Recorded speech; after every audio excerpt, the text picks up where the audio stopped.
की वर्डमन में नहीं है, शायद उमर साहब ने देखा होगा, लेकिन पोल और तार लगाए हैं भाजपा ने एमपी के दौर में। ये जो पीछे 5-10 साल निकले हैं, उस दौर में वहां पर पोल और तार लगाए हैं, लोगों को कंपनसेशन नहीं मिला। और जब से भाजपा की सरकार आई, इन्होंने कहा आप जमीन दो, हम आपको सड़कें देंगे। लेकिन स्ट्रेट फुट पे आऊंगा, जिसका यकीन दिलाया है मशरिक से सूरज निकलता है, उसकी उम्मीद है।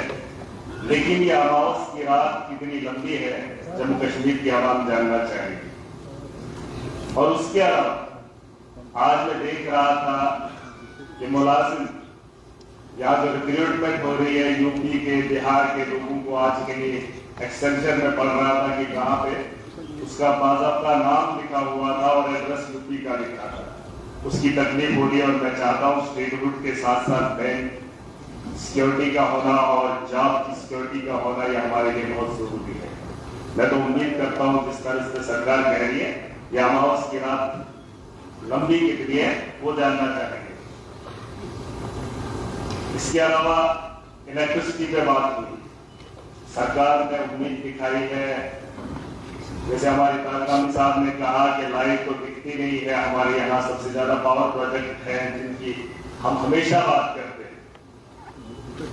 12-13 घंटे हमारी कटौती रहती है 27 जनाब के अंदर, मैं तो नहीं जानता हूँ यहाँ क्या है, लेकिन 200 यूनिट डिजर्विंग लोगों को जो है मिलेगा।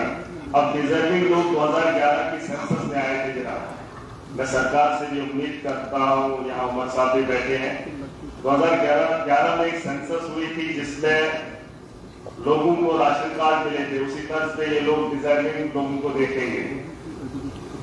यहाँ बीजेपी के लोग 10 साल रहे, लेकिन इन्होंने सेंसस नहीं करवाया और बहुत सारे ऐसे लोग हैं जिनके पास अभी राशन कार्ड नहीं है, उन्होंने अपने बच्चों की शादी कर दी है।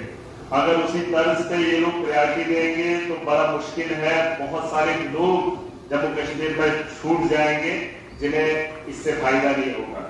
और मैं चाहता हूं कि अगर दिल्ली के तर्ज पर, हमने दिल्ली के अंदर, हमारी सरकार ने सब लोगों को बिजली वहां 200 यूनिट फ्री दी है, पंजाब के अंदर दी है, दिल्ली के अंदर अपनी बिजली है और शायद पंजाब के अंदर है, लेकिन वहां के लोगों को अगर ये चीज दी जा सकती है तो मैं चाहता हूं रिजर्विंग के अलावा इस पर भी बात हो कि सबको, जम्मू कश्मीर के लोग हक रखते हैं, ये हक भी न छीना जाए। यहाँ की हमारी अपनी बिजली है, इस पे काम किया जाए और सबको जो है 200 यूनिट बिजली फ्री दी जाए, मैं उम्मीद करता हूं। और सर मैं अभी पिछले दिनों वार्ड 1 गया था, उमर साहब भी गए थे, वो जो एक हादसा पेश आया इलेक्ट्रिसिटी को लेकर मैं बात करना चाहूंगा, जो एलजी के एड्रेस में भी आया। वहां पर मैंने देखा अपोजिशन के तो लोग नहीं है, अब तो ने तो मना किया है, लेकिन सुनील शर्मा साहब जो अपोजिशन के लीडर्स हैं, उन लोगों ने कनेक्टिविटी बिजली की वर्डमन में नहीं है, शायद उमर साहब ने देखा होगा, लेकिन पोल और तार लगाए हैं भाजपा ने एलजी के दौर में। ये जो पीछे 5-10 साल निकले हैं, उस दौर में वहां पर पोल और तार लगाए हैं, लेकिन कनेक्टिविटी नहीं दी है।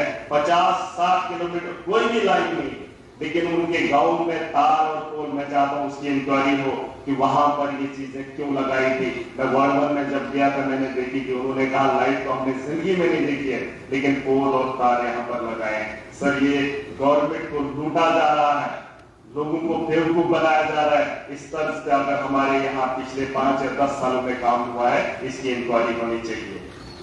उसके अलावा रोड्स को लेकर बात हुई है, एक उम्मीद की किरण दिख रही है, लोग इस पर चर्चा कर रहे हैं, होना भी चाहिए।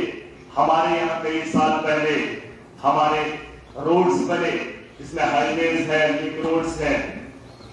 अगर आपकी नोटिस में नहीं होगा, लेकिन मैं सरकार को बताना चाहूंगा, हमारे यहाँ कई सालों से लोगों को कंपनसेशन नहीं मिला, और जब से भाजपा की सरकार आई, इन्होंने कहा आप जमीन दो, हम आपको सड़कें देंगे, लेकिन हमारे पास उतनी जमीन नहीं है कि हम सड़क के लिए जमीन को मुफ्त दे दें। लेकिन जो पुराने लोग थे, पुराने दौर के अंदर, शायद आपकी सरकार में भी वो चीजें होंगी, आज तक उन लोगों को मुआवजा नहीं मिला है। रोड्स की जरूरत हर जगह है, लेकिन मैं चाहता हूं कि उस रोड के कंपनसेशन के बारे में भी सोचा जाए। खाली रोड्स किस तरह से आप लेंगे, किस जमीनों के बगैर, या जिन लोगों के पास जितनी जमीन है उसे उजाड़ कर आप उस गांव को अगर राहत देना चाहेंगे तो ये गलत तरीका रहेगा। मैं चाहता हूं इस पर थोड़ा सा ध्यान दिया जाए। रोड्स में सर हमारा टोल आता है, टोल आप देखेंगे 80 रुपया पहले वहां पे नाशरी पे टर्न पे चलाया जाता था, हाईवे तो इन्होंने बना लिया, ये माफिया नहीं सर। मैं डिस्कस कर रहा हूं, मैंने इसलिए आपको दिया ज्यादा टाइम कि फॉरफलंग एरिया आपका है, आप इशू उठा रहे हैं अपने इलाके के, आप करिए करिए तो टोल चलाया 80 से बढ़ाकर 180 नाशरी का, पिछले साल 80 था, 180 कर दिया। उसके अलावा अगर आप देखेंगे बटोर के वहां रोड पे, वहां पर भी टोल लिया जाता है, अड्डा जिसे कहा जाता है। वहां से जब आप आएंगे डोडा के अंदर, डोडा सिटी के अंदर, खाटरी के अंदर, किश्तवाड़ के अंदर, जहां जहां पर भी एंट्री पॉइंट्स है, हर रोड पे जो है माफिया बैठा है। मैं चाहता हूं इस चीज को देखा जाए, इन लोगों को रोका जाए। अगर आप रोड्स की बात कर रहे हैं, लेकिन लोगों की राहत के बारे में भी आपको सोचना चाहिए।